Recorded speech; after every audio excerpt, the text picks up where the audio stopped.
Oi, tudo bem? Seja bem-vindo, seja bem-vinda a mais um vídeo da série Pitadas da Reforma. A gente nessa série está estudando o livro Catecismo Menor e hoje a gente entra na terceira parte do Catecismo Menor, que fala sobre a oração do Pai Nosso. A oração do Pai Nosso ela aparece duas vezes na Bíblia, em dois evangelhos diferentes. Aparece no Evangelho de Mateus, no capítulo 6, e uma versão um pouquinho menor, dá a impressão que está reduzida, no Evangelho de Lucas, no capítulo 11. Então, provavelmente, Jesus usou dessa oração em momentos diferentes, deve ter ensinado cada aspecto da oração em momentos diferentes, para públicos diferentes, e por conta disso, até os registros eles podem variar um pouco. A gente vai trabalhar com a oração de Mateus, capítulo 6. E antes da gente entrar em cada aspecto da oração, em cada parte da oração, para ver o que diz a oração do Pai Nosso e a gente seguir cada parte dela, a gente tem que entender primeiro o contexto da oração. Então, primeiro, a oração do Pai Nosso, ela é uma exortação ao cristão para que ele ore, né? Deus quer que a gente ore, né? Jesus ensinou a gente a orar. Jesus teve o cuidado de nos ensinar como orar e o que orar. O segundo mandamento, ele diz para não invocar o nome de Deus de forma fútil. Algumas traduções podem traduzir assim. E o que significa isso? Você não invocar, não fazer uso fútil do nome de Deus.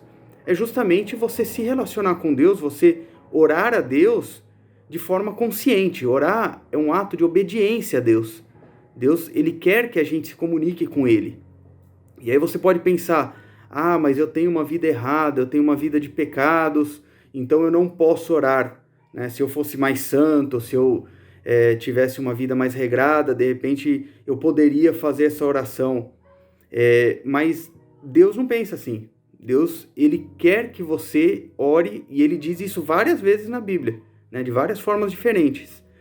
O Salmo 50, por exemplo, ele diz, invoca-me no aperto e eu vou te livrar. Mateus capítulo 7 diz, pedi e recebereis. Então, Deus ele quer que a gente ore. Toda oração é preciosa para Deus, não importa a sua conduta, não importa como o que você tem feito. Se Deus pediu e exortou a gente a buscá-lo em oração, é porque ele quer que a gente se dirija a ele.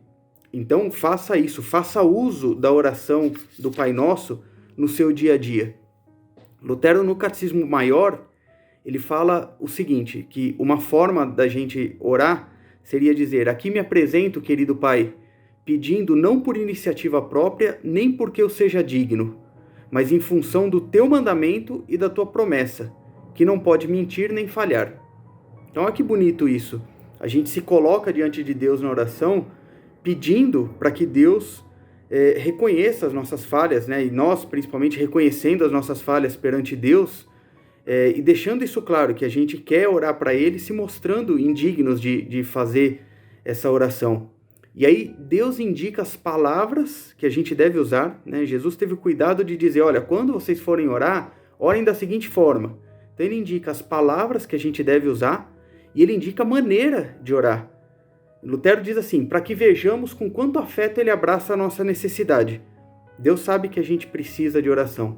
Deus sabe que a gente precisa nos achegar a Ele. Deus sabe que a gente precisa nos dirigir a Ele e colocar a Ele as nossas necessidades, colocar a Ele os nossos pedidos, colocar a Ele os nossos medos, as nossas inseguranças. E Ele ensina isso de uma forma bem bonita através da oração do Pai Nosso. Então, quando a gente trabalha a oração do Pai Nosso, e nos próximos vídeos a gente vai ver parte a parte dessa oração, é muito importante que a gente não caia na vã repetição, a gente não caia naquela coisa de simplesmente repetir as palavras, e a gente decora a oração do Pai Nosso e aquilo se transforma simplesmente numa repetição, né? Ela deve ser, na verdade, um guia para que a gente atente a cada parte, para que a gente preste atenção em cada pedaço dela, como que a gente deve orar, e o que a gente está pedindo, o que a gente está levando aos pés do nosso Senhor, o que a gente está colocando nas mãos dele e confiando principalmente que ele vai nos atender. Ele deixa bem claro que Ele quer que a gente faça isso, Ele quer que a gente ore e Ele coloca algumas orientações para que a gente faça isso. Que a gente possa ter a humildade, que a gente possa ter o discernimento para poder nos achegarmos a Deus e orarmos essa oração tão linda que Ele deixou para nós com o coração aberto. Fiquem com Deus e até o próximo vídeo.